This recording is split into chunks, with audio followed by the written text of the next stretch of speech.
Hallelujah, thanks be to God. Have you ever heard a parent say, "Do you not realize what I've done for you? I've paid for your birth, your schooling, and everywhere else." Or a mother saying, "I carried you for 9 months, and this is the way you show your appreciation?" That's the story of Jeremiah today. So pay attention. Except that God is saying that. In the book of Hebrews, which most scholars would say Paul does not write, they're giving some good advice about compassion, about giving yourself for others, for remembering those less fortunate, for remembering the most vulnerable in the culture. This is how the early Christians approached life. In this famous scripture, "Do not neglect to show hospitality to strangers, for but by doing, some have entertained angels without knowing it." Who can tell me what they're referring to? You just raise your hand. Trouty, where are you? Oh, Gary, did you raise your hand? Oh, you were fanning? Hey, do you like our new air conditioning? Yeah. Did everybody get a fan?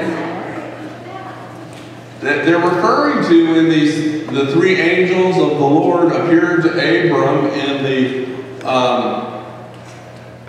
Mamre, I think it was called, and he entertained them.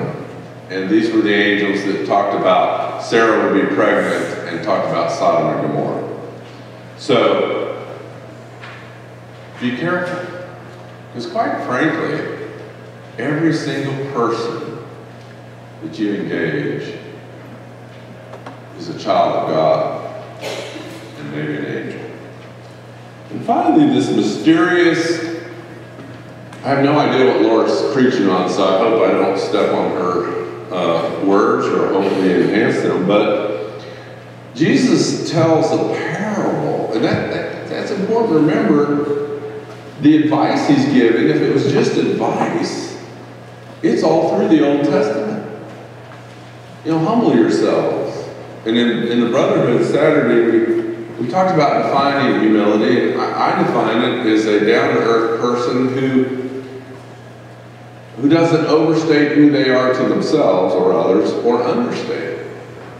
So many times you'll hear me, many times, when I do something great, I will say, I'm only human. I will say that when I mess up once.